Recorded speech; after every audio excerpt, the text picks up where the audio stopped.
When you look globally, the contribution of Africa towards digital trade services is almost 0.9. It's quite low. It's been increasing, but it's still quite low.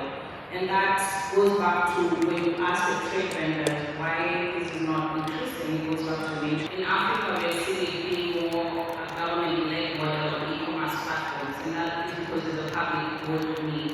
And beyond that, the government also, we are having this conversation of them addressing aspects of connectivity. We still have a lot of internet disruptions in Africa, and access to energy is still a big challenge. So all those levers within infrastructure need to be addressed for digital trade to improve and for the banks to also engage a little bit more.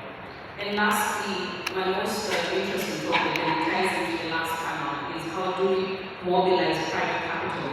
I think the banks will always say they want to co-finance concessional financing, but how do we de-risk this? And we do have several vehicles where we're offering blended finance approaches to the road and bicycles. And we do have a private equity fund that is also coming up.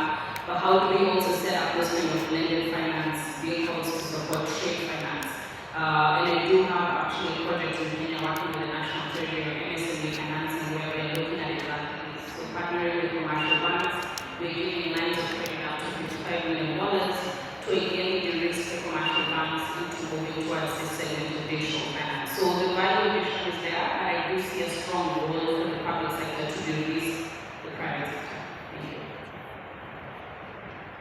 Yeah, thanks, John. Definitely, it's will be an ongoing pursuit. The reason why I say this is generally one of the biggest drivers